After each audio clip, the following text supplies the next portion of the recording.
What's up, YouTube? Hope you guys been out there building shit. Believing what God gave you, taking on some projects, building, fixing, creating.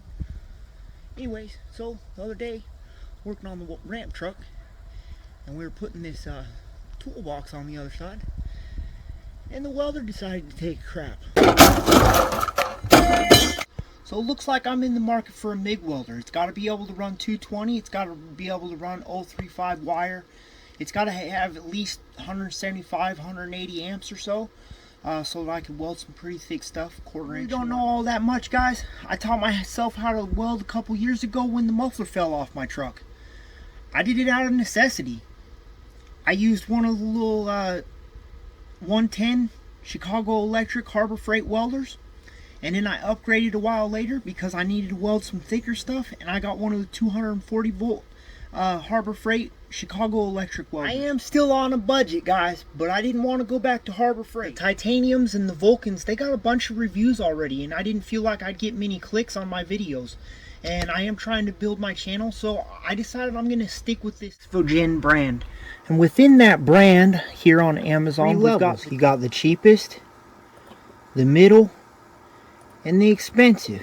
Cheapest one, which we already fell for that, guys. It doesn't even come with the welding clamp or anything. From within a box, because, you know, the environment. This thing cut open. This is going right back into the box and right back where it came from.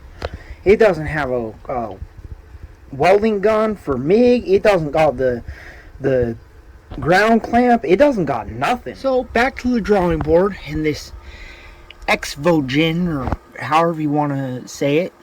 I'm going to stick with their brand of welder because I don't see a lot of reviews on them. I don't see a lot of information or videos on them on YouTube, and you know, I am trying to build my channel, so if I can get something that not a lot of people have, that'll get more clicks on my videos. And then we've got the top of the line from this brand for MIGs, which I think this one is probably the better welder, and it comes with, you know, TIG setup and everything. It comes with a digital display, and it looks like it's got a lot more settings and whatnot, but I don't quite want to get that deep into it. I don't want to spend that much money right now. So the cheap one was an absolute waste of time. Didn't come with all the accessories. The expensive one, well, it's just expensive. We don't want to spend that much money. So let's check out the middle of the road digital readout thing that I really was trying to kind of stay away from. I feel like I'd end up damaging it. I'd end up getting welding splatter all over the front of this. I'd end up, you know, it'll be out in the rain. I'm just worried about its longevity. What's in the box? It says that it comes with the earth clamp, with the electrode holder, with the cable, with the MIG torch, with the gas tube, and with some flux cord wire. So hopefully this one actually comes with the accessories, and came in a solitary box this time because, you know, the environment. As we open the box, we see that it's at least got the accessories, guys. So let's start pulling this stuff out and see what we got. We've got a gas hose for if we want to run gas. We've got wire, and it's supposed to be flux core, which that's all that I've ever used is flux core wire, guys. Okay, looks like we got a welding gun for MIG, and it's not bad feeling. A little bit thinnish feeling plastic, but I mean, not bad. Not bad at all for what you're paying for. Yeah, just a little cheapish feeling, but I'm sure it's going to function just fine. Okay, get down in here. So,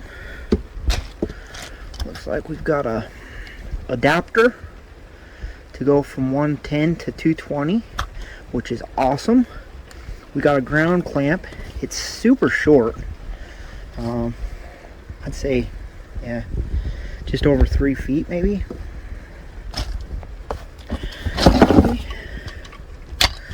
And then we've got the stick welding electrode holder, which I've never done any stick welding. I'd like to learn it. That's a little bit longer, still not super long, but they'll work. Okay, now let's pull the machine out, guys. A couple hose clamps in the bottom of the box and the destruction manual. It's definitely a small machine. It's definitely lightweight. I don't think that I'll be able to run a 10-pound spool in here, just a little 2 pounds, so that'll get a little more expensive. So there's the contents of the box all laid out, guys. Give me a like if this helped you out, gave you a little bit of information about these new welders. If you want to see more from me in the future, hit subscribe. I like to build, fix, create, and encourage you guys to do the same. See me try this welder out in the future. It's raining out right now. I can't really. Otherwise, I'd throw a little bit of welding into the video. Guys. Till next time, believe in what God gave you. Take on some projects, build, fix, create, do art, do something productive. Don't be just sitting around idle. Don't be wasting your day. Till next time, keep building shit.